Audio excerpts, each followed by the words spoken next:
Okey. Silakan Cikgu Hasfariza. Okay, pertama sekali terima kasih diucapkan kepada Puan Ruby dan juga Puan Azizah, pegawai dari Jabatan Bahasa Melayu, Jabatan Pendidikan Negeri Selangor. Agak berdebar juga pagi ni. Assalamualaikum dan selamat pagi cikgu-cikgu.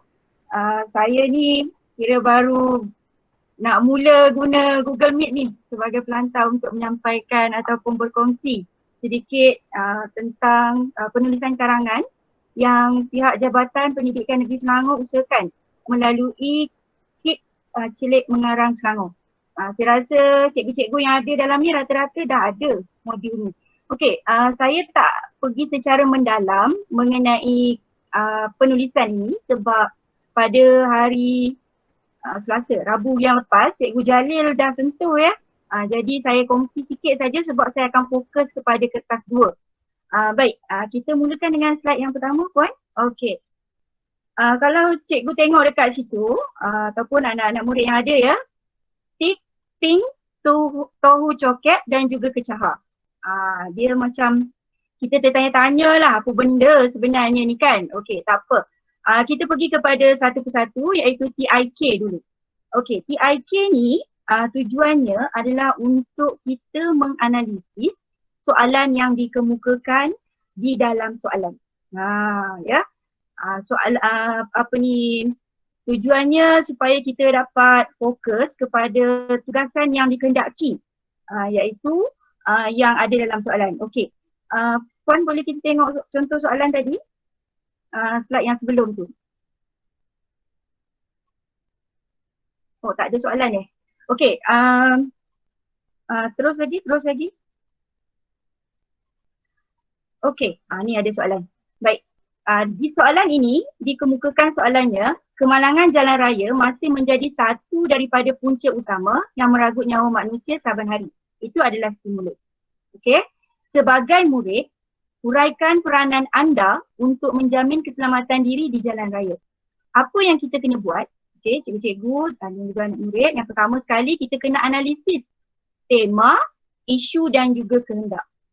Semua ni kita boleh tengok dan kita boleh dapatkan melalui soalan ataupun melalui pengetahuan sedia ada. Okey, kita mula dengan tema dulu. Untuk soalan ini, nampak jelas pada temanya apa? Temanya ialah keselamatan. Ada dalam soalan. Nampak kan? Tapi kalau guru-guru yang mengajar KSSM, rata-rata semua dah tahu dah mengenai tema yang ada dalam DSKP tu. Jadi kita bolehlah dedahkan kepada murid-murid kita supaya mereka terbiasa untuk menggunakan tema-tema dalam DSKP ini untuk dikemukakan dalam perenggan pendahuluan mereka. Tapi untuk soalan yang ada dalam skrin ini, temanya ialah keselamatan. Baik, sekarang ini kita kena analisis isu. Apa isu yang ada dalam soalan ini? Baik, selalunya isu kita akan dapat lihat dalam stimulus ataupun kita panggil apa? Penyataan yang ada dalam soalan. Okey. Stimulus yang ada di situ dinyatakan kemalangan jalan raya masih menjadi satu daripada punca utama yang meragut nyawa manusia saban hari. Janganlah kita ambil semua secara bulat-bulat. Kita olahlah supaya jadi dalam bentuk sesuatu isu. Contohnya kemalangan jalan raya meragut nyawa manusia saban hari. Itu antara isu yang kita boleh ambil daripada soalan. Baik, terusnya kita kena analisis kehendak ataupun tugasan soalan. Apa yang dikehendaki oleh soalan? Soalan meminta kita mengukuhkan apa? Sebagai murid, huraikan peranan anda untuk menjamin keselamatan diri di jalan raya. Yang dimerahkan dalam skrin tu peranan anda. Jadi kita kena buat analisis siapa yang terlibat dekat sini. Anda tu merujuk kepada murid. Jadi bolehlah letak kata ganti diri saya. Kalau kita tu tak berapa sesuai dan digalakkan lah. Sebaik-baiknya berilah peranan yang jelas mengikut kehendak soalan. Okey. Ada sedikit tips macam mana kita nak mengenal pasti TIK dalam soalan ni. Okey, yang saya sebutkan tadi sebaik-baiknya kita kena tahu tema yang ada dalam soalan itu, dan kita perlu bezakan antara tema dengan isu. Baik, tema ialah merujuk kepada bidang. Bidang maksudnya besarlah tajuknya. Isu ni biasanya merujuk kepada masalah. Setakat ni jelas ya cikgu-cikgu dan juga murid-murid sekalian. Saya cadangkan untuk analisis TIK ni kita ajar ataupun kita ulang latihan ini berkali-kali. Baru murid cekap dan faham tentang tugasan yang diberikan. Perkara ni penting ya cikgu-cikgu dan juga anak murid sekalian. Kalau kita tersalah menganalisis soalan, kita jadi karangan yang tidak menjawab soalan ataupun tidak menjawab tugasan.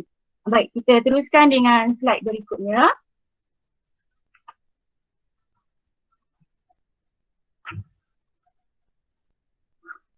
Okey, seperti biasa, apabila kita sudah selesai melaksanakan TIK tadi, kita perlulah merangka karangan. Jangan abaikan perkara ini. Sangat penting. Jika tidak merangka, kebiasaannya lah, saya ada pengalaman jadi pengawas peperiksaan. Saya nampak calon bila dia tak rangka karangan, dia tulis 2, 3, 4, 1, 2 perenggan, dia potong, dia tulis salah. Dia buat lagi soalan yang lain pun dia salahkan sebab idea untuk soalan yang dia pilih tu dia tak rancang. Jadi kita ambil satu inisiatif, buatlah rangka karangan ini supaya karangan kita lebih terarah dan menjawab tugasan. Itu yang penting. Ini antara contoh siapa cikgu yang ada kit Mengarang Selangor ni, Negeri Selangor ni, kita boleh tengoklah dalam jadual ni. Baik, kita teruskan dengan seterusnya. Baik, daripada analisis TIK tadi, okay, kita boleh kembangkan untuk bina perenggan pendahuluan ke tahap ting. Maknanya kita tingkatkan kita punya pengetahuan dengan menghurai tik tadi tu dalam ting pula. Ya, ini contoh cara ataupun kaedah ataupun teknik yang diperkenalkan. Pada saya menarik dan kita taklah terikat sangat dengan karangan pasang siap. Yang tu yang kita tak nak sebenarnya karangan pasang siap. Baik, ayat mula yang kita boleh guna, sebelum tu saya kena huraikan ke ting tu apa, nampak kan dekat situ kan? T tu ialah tema, H tu ialah huraian, I tu ialah isu, N tu adalah perspektif kita dari sudut yang negatif, iaitu kita bagi huraian mengenai pandangan ataupun kesan negatif, dan K tu ialah kehendak soalan. Baik, kita terus kepada slide yang berikutnya. Lagi sikit sebab kita nak fokus ke kelas 2 nanti. Baik, bagaimana nak membina ayat pendahuluan? Kalau tadi kita dah buat TIK, dekat situ dah ada ayatnya kan? Kita sebutlah tema tu sebagai ayat mula dalam pemerengganan karangan kita. Keselamatan diri amat penting untuk setiap individu. Kita boleh bagi secara individu ataupun kepada setiap anggota masyarakat dan sebagainya. Boleh panjang lebarkan lagi ayat tu, tapi untuk contoh di sini kita bagi ayat yang mudah sahaja. Baik, selepas kita nyatakan tema dalam ayat yang pertama tu, kita kenalah beri huraian mengenai tema tersebut. Okey, huraiannya kita bagi tahulah keselamatan diri menjamin kesejahteraan dan kebahagiaan kita. Selalunya kita gunalah teknik 5W1H tu cikgu. Okay, yang teknik penyoalan tu. Yang ni saya rasa semua cikgu tahu dan pernah laksanakan kat dalam kelas. Kita tak boleh nafikan perkara-perkara ini sangat membantu kita untuk murid faham tentang huraian. Baik, seterusnya macam mana kita nak masukkan isu yang ada dalam soalan tadi tu? Ni dia contohnya. Kemalangan jalan raya masih meragut nyawa rakyat Malaysia. Ada kan dalam stimulus kita tadi tu? Maknanya isu ni kita dah kembangkan. Okey. Seterusnya kita tengok huraian. Huraian yang perlu kita beri ni sama ada dalam bentuk perspektif ataupun kesan yang negatif. Okey, kesan yang negatif yang ada di sini, yang diberi di sini ialah nyawa modal insan. Tu nampak kosa kata tinggi tu modal insan. Yang menjadi harapan negara pasti terancam. Jadi kita sebutkan apa kesan negatifnya kepada negara.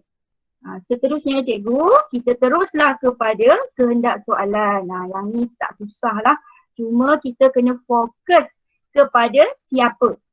Siapa yang terlibat dalam soalan yang dikemukakan itu. Sebagai murid. Sebut dengan jelas, sebagai murid. Letak kata ganti nama diri. Saya memainkan peranan penting untuk menjaga keselamatan diri semasa berada di jalan raya. Jadi kita boleh tengoklah contoh pemerengganan pendahuluan yang dah siap. Okey, seterusnya slide. Ketika ingin mengarang, okey, cikgu ataupun murid, kita bolehlah gunakan penanda wacana. Cikgu nampak yang warna purple tu, warna ungu tu adalah penanda wacana untuk jadikan ayat kita tu ada kesinambungan ataupun ada koheren antara satu ayat dengan ayat yang lain. Cantik tu. Okey. Penanda wacana ni saya rasa tak ada masalah. Rata-rata guru memang dah latih anak murid untuk pastikan ayat demi ayat tu penanda wacana apa yang sesuai untuk kita gunakan. Baik. Selesai untuk pendahuluan. Ada yang nak tanya apa-apa ke sebelum saya teruskan kepada isi, perenggan isi? Ada tak cikgu ataupun murid yang nak tanya? Tak ada. Okey, puan, kita boleh teruskan dengan teknik tahu coket. Baik, teknik tahu coket ni adalah teknik pengembangan isi. Sebenarnya kit mengarang ni kami buat, kit celik mengarang ni kami buat dengan tujuan untuk penggunaan jangka masa panjang. Dan apa yang kami laksanakan dalam kit ini adalah mengikut DSKP. Jadi cikgu boleh tengok dekat situ sebenarnya apa yang dibuat tu semuanya berdasarkan DSKP, tuntutan DSKP. Cikgu Nur Zaiti minta off. Okey, puan boleh teruskan? Kenapa? Pergi kat mana? Okey. Sekejap, macam ada soalan ni. Saya tengok sekejap. Okey. Ada soalan. Tak ada pun. Tak ada. Tak ada, okey. Okey. Mana dah? Okey. Okey, teknik tahu coket. Okey. Tahu coket ni sebenarnya ayat biasa yang memang dah ada, yang wajib ada dalam pemerengganan karangan sebenarnya. Terutama sekali bahagian isilah. To tu merujuk kepada ayat topik, hu tu merujuk kepada ayat huraian, co tu merujuk kepada ayat contoh, ke tu ialah merujuk ayat kesan dan pi tu merujuk kepada ayat penegas. Jadi 5 perkara ini memang pemeriksa akan perhatikan dalam penulisan. Jadi sangat penting, perlu ada dalam pemerengganan isi. Kalau nak susun atur tidak mengikut aturan tahu coket ni pun tak ada masalah. Tu teknik lah ya. Tapi secara biasanya kita akan mulakan dengan ayat topik. Okey. Baik, kita teruskan. Saya masih merujuk kepada soalan yang sama ya. Mengenai tajuk keselamatan tadi tu. Baik. Ayat topik ni kita kena mulakan dengan menggabungkan soalan dan juga isi pertama. Isi pertama yang dicadangkan tadi apa?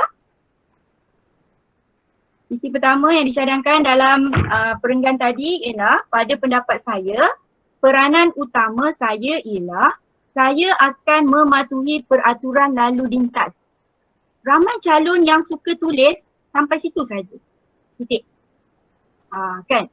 Kat situ apa yang akan berlaku? Ayat topik tu tak nampak terarah ataupun jelas. Sepatutnya saya akan mematuhi peraturan lalu lintas sebagai pejalan kaki.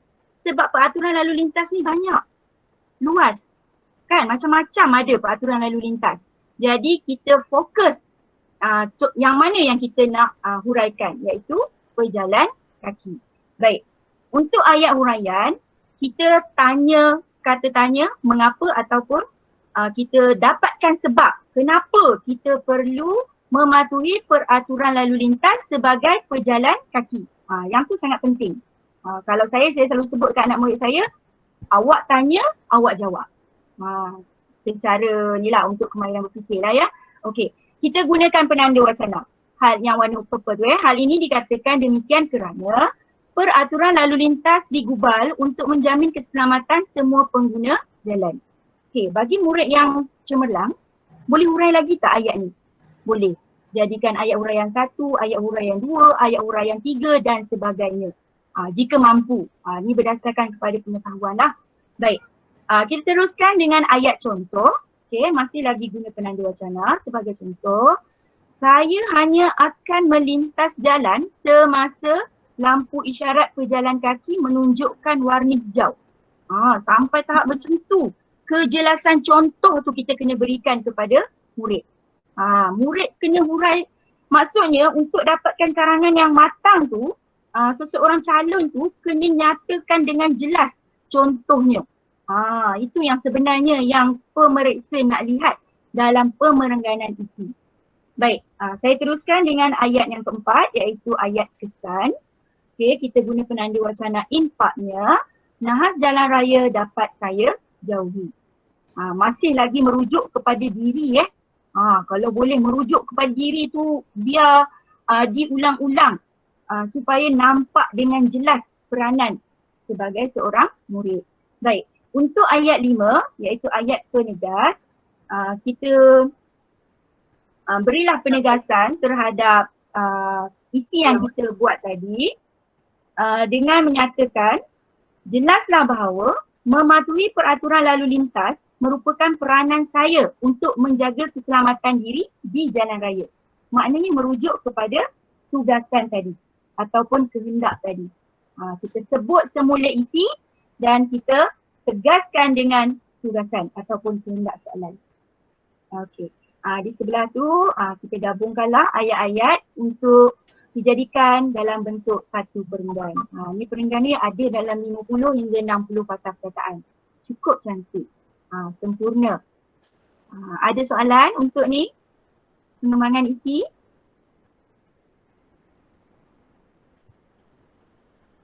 Boleh ikut ya cikgu ataupun anak murid? Cikgu Hasfariza, soalan-soalan kita tunggu lepas ni lah kita terangkan.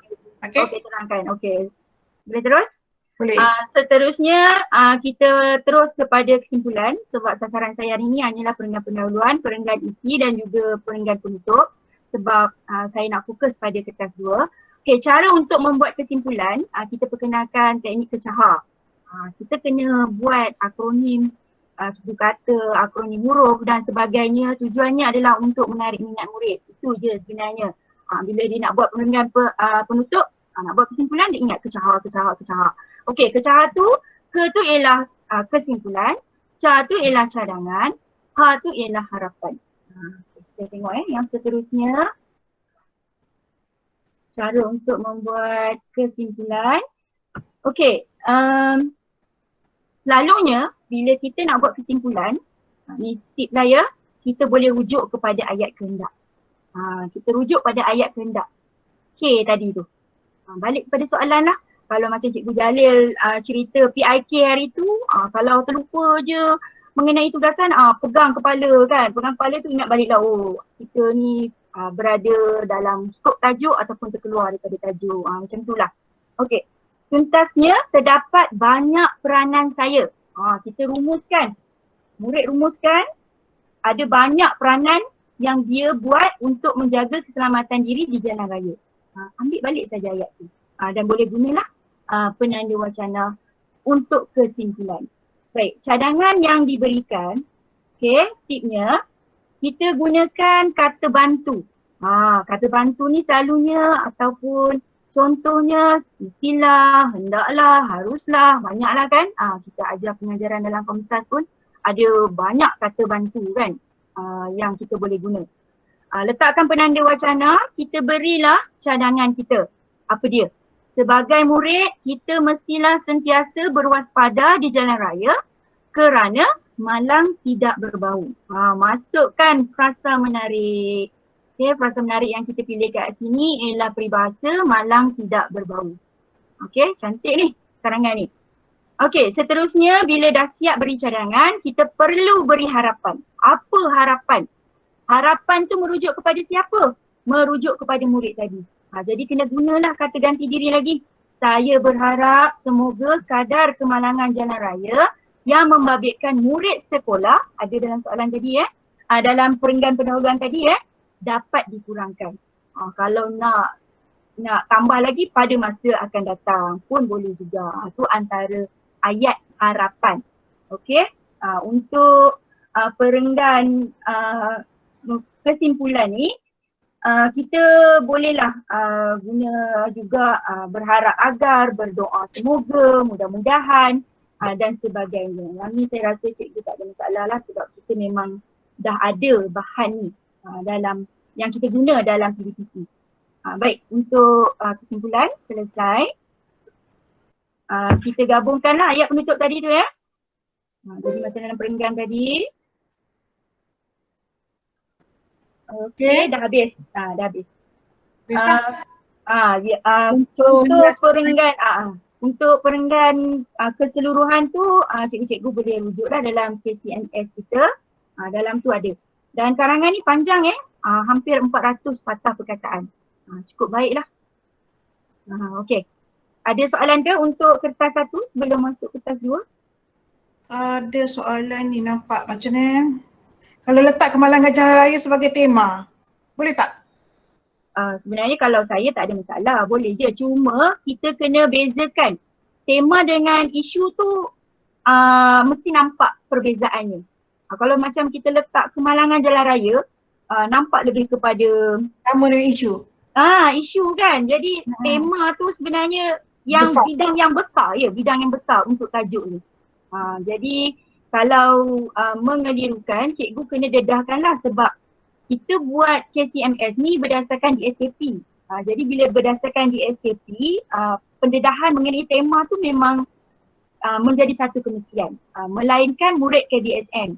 Kan murid KDSM kita kena senaraikanlah cikgu, senang je. Senaraikan 18 tema. Skop-skopnya tu ada dalam DSKP kita. Tak susah pun. Boleh jelaskan pada murid. Saya semula bagi tahu tema keselamatan ni rangkumannya apa. Tema kesihatan rangkumannya apa. Itu cadangan saya lah untuk murid lebih jelas. Okay. Ada yang tanya buat perbandingan dulu dan kini untuk pendahuluan. Boleh ke? Boleh dalam bahagian huraian. Tak ada masalah. Maksudnya mungkin merujuk kepada data kan. Ataupun dia ada maklumat tambahan. Boleh, tak ada masalah. Okay. Kalau diumumkan isi utama, contoh pada pendapat saya, peranan utama saya ialah saya akan mematuhi peraturan lalu lintas. Sebagai contoh, sebagai pejalan kaki, saya akan menggunakan jejantas untuk melintas jalan raya. Okey, ayat topik tadi tu 3 kali saya dikemukakan kat situ. Kurang gramatis kan? Kena olah ayat tu supaya nampak lebih gramatis. Tak digalakkan lah sebab pada pendapat saya dia macam banyak kali ulang perkataan saya tu kan. Yang tu kena bimbing lah, cikgu kena bimbing lah. Yang tanya tu murid tu cikgu. Okey, sekejap. Ni banyak tanya sebab stream tak boleh masuk. Stream tak boleh masuk kalau guna Gmail biasa. Kena guna Gmail MOE. Saya buka dua-dua ni. Memang saya tengah tengok sekarang dekat ni. Baik. Apa ni? Cikgu sekejap Cikgu Nolida. Bagi tahu dengan murid kena guna email MOE. Sebab ini memang laluan KPM, line KPM. Ada juga yang tanya bahan ni saya akan masukkan dalam Google Classroom bawah tajuk kalau tengok kepada poster ni ini kod kelas ni nanti masuk dalam kelas ni akan diberikan semua bahan. Apa je yang rakaman video hari ni pun akan dimasukkan kat sana, masuk dalam kelas ni. Okey, nanti saya akan kongsikan nombor kelas ni.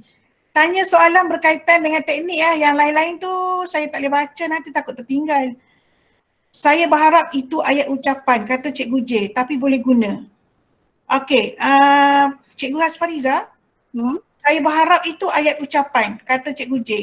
Yelah, hari tu pun ada dikemukakan masa PIK dulu kan. Saya berharap tu ayat ucapan. Tapi tu hanyalah cadangan sahaja. Kita sebagai guru kena bimbing lah ya. Sebab dalam kids ni memang kita beri sebagai contoh sahaja. Jadi kalau tak sesuai, cikgu jangan gunalah. Sebab kalau saya berharap tu memang lebih kepada ucapan sebenarnya. Ya, Cikgu Tan kata tak ada masalah. Cikgu Masura dia bagi tahu mungkin ada pelajar keliru. Teknik pendahuluan lain penceramah lain teknik, betul. Cikgu Asfariza tolong jelaskan. Kita kan banyak cara masak. Kan? Yang ni sebenarnya soalan yang saya nak dengar. Sebenarnya cikgu, kalau boleh, kalau kita dah guna satu teknik tu, sebaik-baiknya gunalah teknik yang sama supaya murid tak keliru. Sebab itulah kalau saya sendiri di sekolah saya tak jemput penceramah luar, saya sendiri yang bagi. Sebab saya tak nak anak murid saya keliru. Jadi cikgu pilihlah yang mana lebih sesuai. Tujuan kids Celik Mengarang ni disediakan untuk bantu kita, guru-guru ni memilih kaedah ataupun teknik yang mana yang sesuai untuk anak murid kita. Kalau KSSM, saya galakkan. Sebab KSSM kita kena buat macam-macam bentuk pendahuluan. Memang kita mengajar berfokus kan. Pendahuluan dulu, isi dulu, lepas tu isi, lepas tu penutup. Dia tak diajar secara serentak.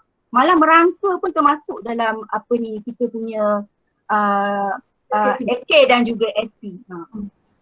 Jadi cikgu KBSM ni kena pilih yang mana pendahuluan yang boleh murid buat.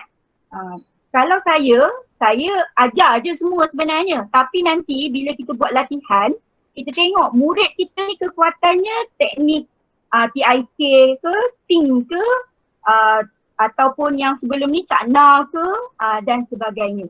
Jadi kita pilih yang mana sesuai mengikut kebolehan murid kita, sebab menulis ni kemahiran. Kan? Kemahiran.